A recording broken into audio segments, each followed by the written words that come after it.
What's up, guys? Raphael here. And I want to ask y'all a quick question, man. Do y'all ever get tired of certain podcasts when you go on their website? They all in the website. They all over the text. They pictures all over the damn place, man. They all in the video. They everywhere.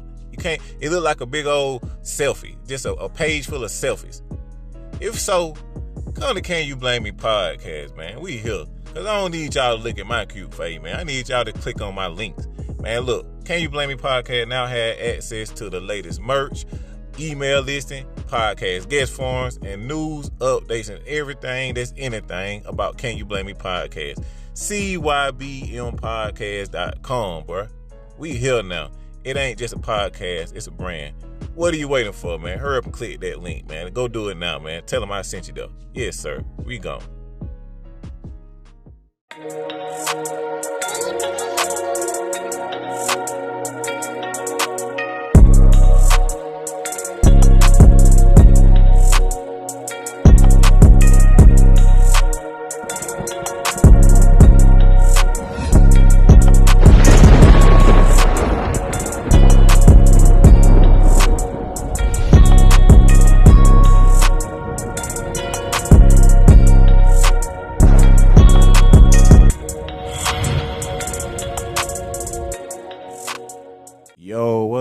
What's up, everybody? What's going on?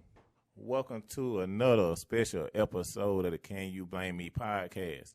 I am your host, Raphael.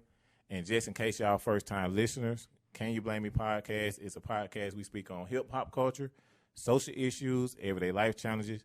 And I have friends and family on the show, man. And today, I got fam in the building, man. Kina and Dana, man. What's up? Everybody give a round of applause. Woo! They made it. And, of course, I know who you are. But let's go down around the table and let's do an introduction. So, Queen, introduce yourself.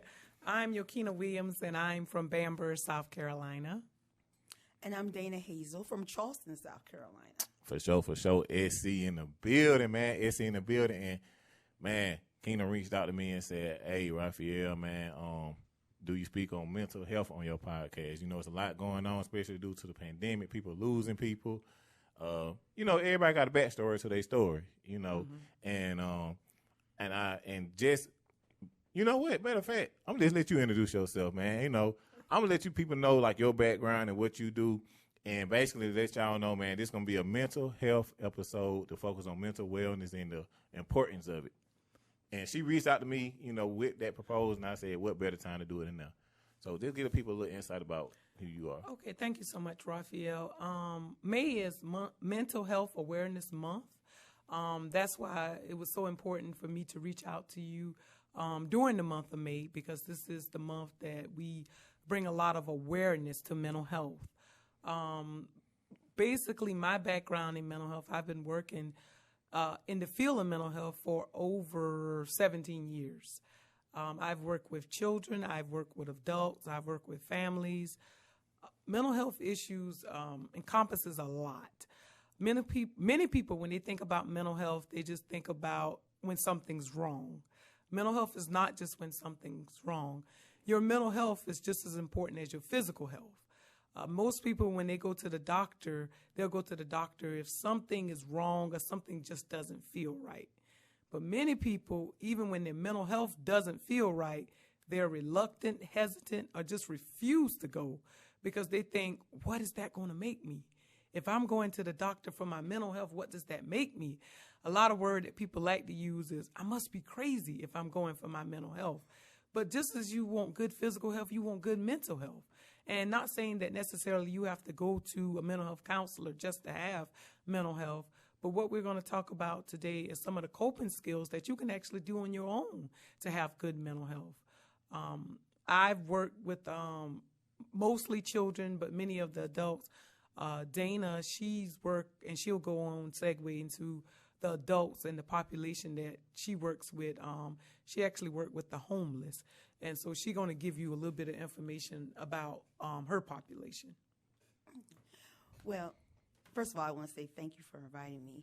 And currently, what I do at with mental health is working with those who have been possibly working with mental health in the past and trying to re-engage them in the services, and then those who have never had mental health before, kind of give them an introduction on what we do. And currently I'm working with a population which is the homeless, which has been affecting a lot of individuals, especially during the pandemic, where people have been faced with a lot of financial stressors, a lot of mental health stressors. And I try to let them know that when you come to mental health, it doesn't have to be a lifetime. You know, everyone is faced with different stresses, especially during this time, and it could be seasonal. It could be something you could be currently probably going through right now. And it could be, whereas with our guidance, you know, we can kind of work on these things. And like she said, different coping skills to kind of work through this challenging time for them. But my population, basically, a lot of them are homeless, so their current goal, as far as when it comes to mental health, is to become mentally stable. And one of that is to actually find their own housing. So I have a team that I work with that we actually go out and reach out to the populations in our area, tell them about the services that we can provide, actually try to bring those services to them. And eventually, once they're able to obtain their housing, which is always the main goal, is to basically link them with other additional resources to keep them stable in that home, whether it's financial, whether it's therapy, whether it's financial assistance, whatever is needed. So as a team that I work with in regards to providing not only that mental health stability, but those things that are currently what they need, that are tangible, which is housing in this case. Oh, wow. Mm-hmm. And I heard you mention something about coping skills, and I think that'll be real educational, you know. And it's funny you said that, because it's like both of y'all bring y'all own individual skill and experience to the whole mental health, you know what I mean, yes, situation. That's correct. So I guess, just for people like myself and people who may not know, like, what are some coping skills for, you know, what are some examples of different types of mental health? I'm going to start off talking with some good coping skills. Well, no, I'm going to talk about the coping skills that are not so good first. A lot of times when people are dealing with mental health issues, whether it's depression, anxiety, a mood disorder, any type of personality disorder, any type of disorder that makes them doesn't feel like themselves, some people use alcohol as a coping skill. And you may be thinking, like, how can I be using alcohol as a coping skill? Alcohol could be used as a coping skill. Let's say, for instance, I go through a situation and I'm hurt. Let's just use a breakup. My significant and I broke up. I'm hurt by the situation, and I just want to feel better. I just want to feel better right now. So I may say, okay, you know what? I know what usually make me feel good. I'm going to get a glass of wine. So you get a glass of wine. Then you like, no, that didn't do it this time. So you just keep getting more and more and more. And so before you know it, you are actually relying on it. I mean, you may start doing it. One time it was recreational, but then it become something that you do daily because you like the way it make you feel. And then you don't have to think about the breakup. You're like, I'm not even thinking about this breakup anymore. And then some people go into some heavier stuff, like they may start to use drugs or anything like that. Those are coping skills. Those are negative coping skills, but that's how they coping with it. You know, some people avoid. Some people don't deal with it at all. Like you can see some people, like maybe the death of a loved one, and you kind of talk with them and they're like, I don't really want to talk about that. And you're like, well, it's been like 4 or 5 years. Why don't you want to talk about it? They can't talk about it because they've never dealt with it. And so those are some type of just some coping skills that people use, but those are not the good ones. Now let's talk about some positive coping skills. Some positive coping skills may be exercise. Like let's say, for instance, if I'm stressed and I get into the gym and I'm running on the treadmill, I'm lifting weights, I'm burning off all this energy, I can go for a walk. Those are positive coping skills because you're doing something to help you feel better, but you're also getting healthy at the same time. Okay, let's just say reading. Reading is a positive coping skill. The reason why you're reading, you're educating yourself. It could be of whatever you choose for it to be. It could be about the moon, the sun. It could be something about the hip-hop culture or anything, but you're using that as a coping skills to help you. Other coping skills, some people like to paint. You can use painting. Now with the sip and pain and all kind of different things, they got painting with a twist, all kind of different things that it got about painting. And if that's something that you enjoy doing with your hands, like a lot of hands-on type stuff, that can be a positive coping skill. So positive coping skills are anything that can be used that's healthy. That's a healthy outlet. But many people, if you don't know healthy outlets to use, then you're going to use what you know. And so if alcohol, drugs, running away from things, if that's what you know, you're going to do it. So that's why it's not just saying you have to come to mental health or you have to deal with a mental health counselor to address your mental health needs. It's important that you address them with someone, anyone, if you don't know positive coping skills. Can I ask you a question? Uh-huh. So, you said if somebody dealing with it and they say, I don't want to talk about it right now, that's the way they know how to deal with it. Mm-hmm. So that's counterproductive. So if for somebody who may like hold it in and, like you said, pretty much run from the conversation, run from addressing it, what is the best way to get yourself to the level to where you can talk about it? Like, is exercise be an example of that? Or how can I, you know what I'm saying? How can I feel comfortable? That's a really great question. The first thing, you have to accept the situation. That's the first thing, because a lot of times, I'm using a breakup because that's just the one I'm going to stick with right now. A breakup, a lot of times, let's just use the scenario, your girlfriend called you and she said, look, it's over. I don't want you. And you like, this came out of the blue. I had no idea she was going to break up with me. The first thing you may do is let me call her and see if she really meant that. So you pick up the phone, you call her. She's like, yeah, I really didn't mean that. You're like, okay, let me text her now. And then you're like, okay, let me go in her inbox. Let me just try all these different, because you're not accepting it. And so then after maybe a week, couple weeks or whatever, you like, she still don't want me. But in your mind, you're like, it must be something else why she don't want me, because this really is not what's happening. You're not accepting the fact that she's saying, I don't want you. So then in return, you kind of like, we're not together. You know you're not together, but you still think there's a great possibility y'all going to end up back together. And you're doing everything that you can. And so then when you realize, then someone call you and say, hey, I just saw your girl out with somebody else. Then you realize, oh my God, then you may start to feel some pain. That's when you may say, okay, now I'm going to start drinking. I'm going to start doing drugs. I'm going to start doing all these bad coping skills. This is what I know. And so let's say if somebody in that situation, the first thing they would have to do is accept that the relationship is over. Once you can accept that it's over, you can accept that that whatever reason it was, it's not really to point fingers to say she was right, I was right, or he was wrong, I was wrong. It's to accept that it's over. Once it's accepted that it's over, then you can start to heal from it. A lot of times, the healing process, people try to avoid the healing process because it's it can be a painful, long, hard process. Because I think with a breakup, you have to look inward and outward. It's not so much what the other person did wrong or what the other person did right. It's about looking at you as well. And so you have to look more inward. And so a lot of people don't want to do that. So Dana, when it comes to like dealing with the homeless community, what's some of the things that you have seen and some of the stuff you have experienced through their eyes or some of their stories that, dealing with somebody from that particular aspect? Well, a lot of the population I serve have experienced some type of past trauma that led up to where they're at now that, like she said, may have not been dealt with. My whole philosophy in regards to how I help individuals is I look at the fact that when it comes to counseling and what we consider to be given mostly options in regards to when it comes to mental health is thoughts, feelings, and behaviors. To me, that's the basics. And some of the examples that she gave in regards to giving positive, healthy coping skills are really pretty much our distractions to helping us to be able to feel. Because a lot of us do not want to feel.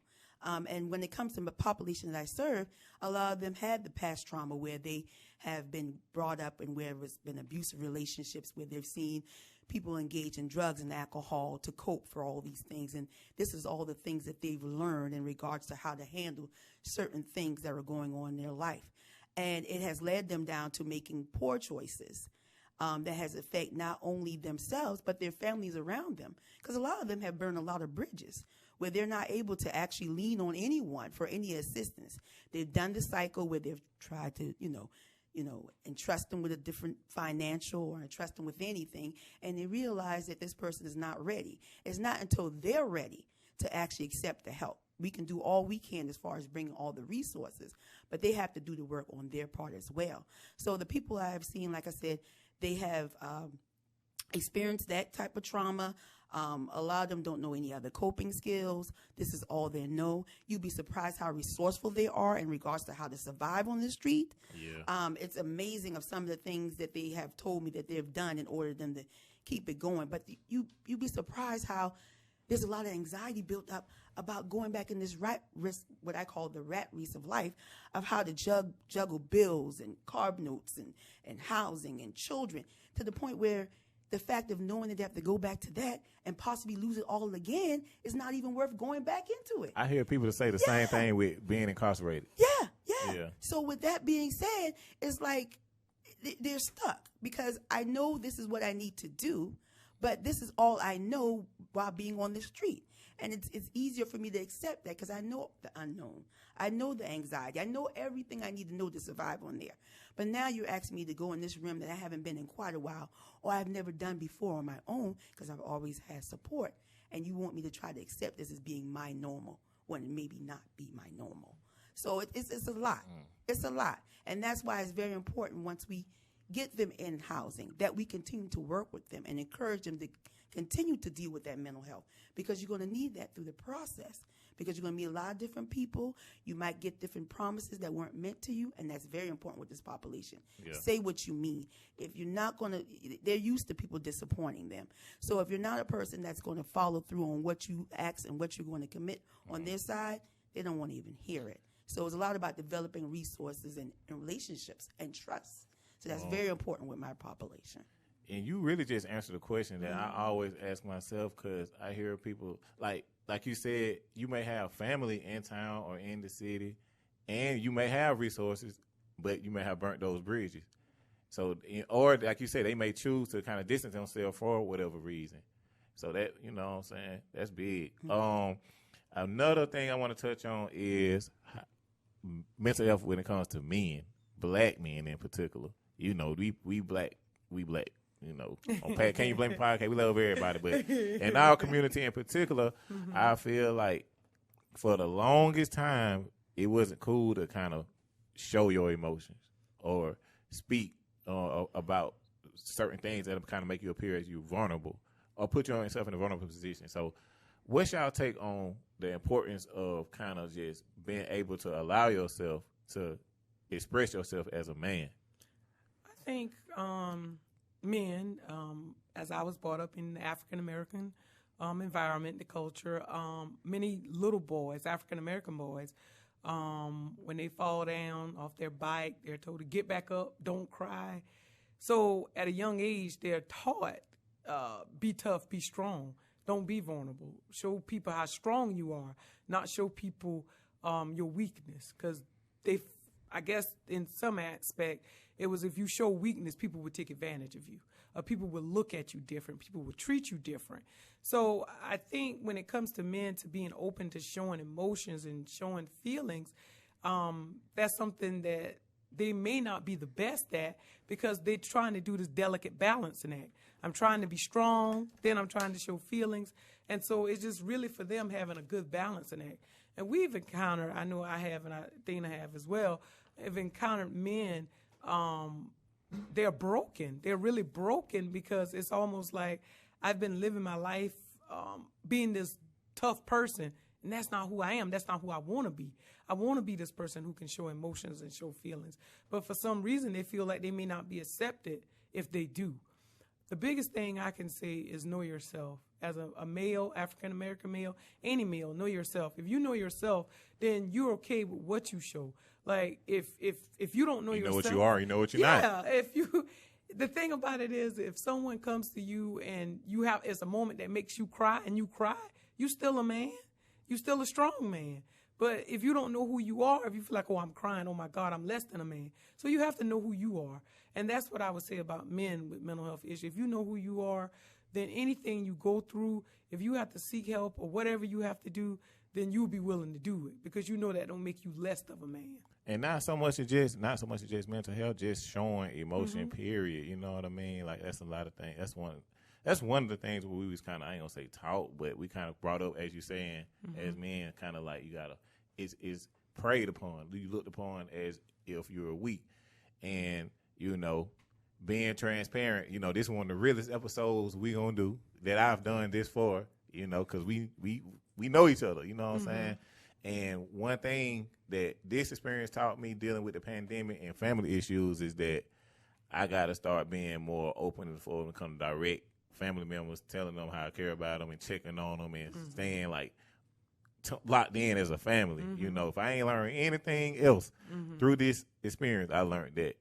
And I think that's important, not just for me, you know what I'm saying, for the fam, but for everybody.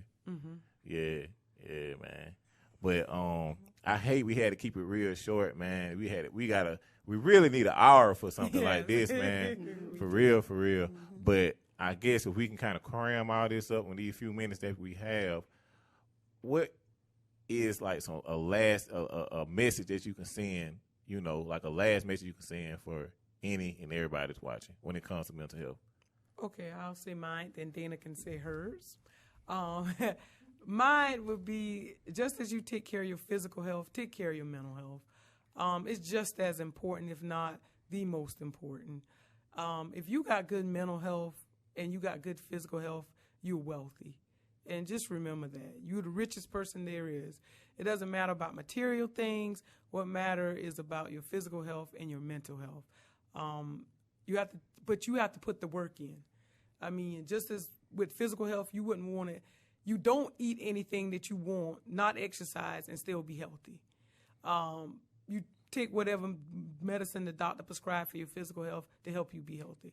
With your mental health, don't let everything in and not deal with it. Because just like with a balloon, if you keep pouring things in and you never deal with it, you're going to pop. And where the pieces go, I don't know. But you will have a time trying to put them all back together. Okay? She went in on that one. She did good. What you got for us, Dana? I just want to piggyback on what she said. Piggyback. Wellness is foremost. You're not able to do anything unless you have that mentally, physically, spiritually, if that's the case. You know, at this point in your life, as you grow older, you're supposed to gain some type of wisdom. You're supposed to learn from what is best for you and learn from your mistakes or evolve. Each day you're supposed to be learning something new.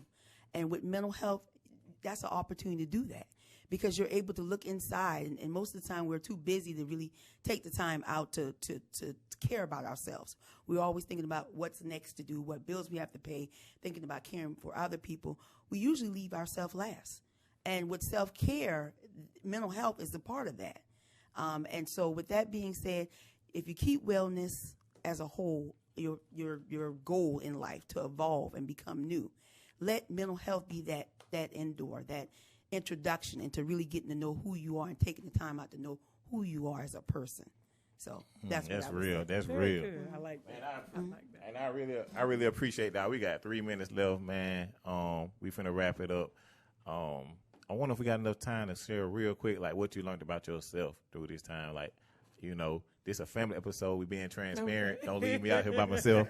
Like I said, my thing is like through me dealing with the losses, that's how I started trying to be more open and communicating. I agree. So what's an example that you learned about yourself that's something that maybe you can work on that you previously may have not been so prone to do? You're right. This pandemic and dealing with the loss of several immediate family members, I've learned a lot about myself. I've learned that through tough times, you got to have a support system and utilize your support system. I mean, that is very, very important. I learned that. I learned how to utilize my support system. If I needed a hug, I asked for a hug. If I needed a friend, I asked for a friend. If I needed a phone call, whatever I need, I got it from my support system. And that's what I learned. I learned because I've had all these people in my life for a while, but I thought, yeah, man, we close, but I never thought like how to really use them. I don't want to say use them, but how they fit into my life. And so when I needed them, it was like their presence became paramount to me. Like I was like, man, I just felt like the luckiest person in the world to have as many close people as I did to help me through this time. And so that's what I would tell anybody. If you got a circle, use that circle. The circle that's what they're there for. They're not there just to be for show. Like, I know people love social media and they're posting this my bestie, this my this. Use those people. If they truly are your bestie and whatever, allow them to be there for you. Now, there are some people who won't. And you thought, man, I thought I was close. I thought we were closer than that. And if they show you who they are, believe who they are. But there are going to be some people who are going to really step up and you're going to value their friendship even more. So that's what I would say. For sure. And Dana? Just gratitude. That's all I learned. That's all I learned. The simplest things I appreciate out of life. For sure. That's it. Gratitude, man. Yeah. And look, on that note, man, we finna wrap this thing up. Make sure y'all follow all us, man. Make sure you follow Can You Blame Me Podcast, CanYouBlameMePodcast.com. On that note, y'all, health is wealth. And, we're going to wrap it up, man. Can You Blame Me Podcast. It's not just a podcast, it's a brand, y'all. We gone, man. For sure.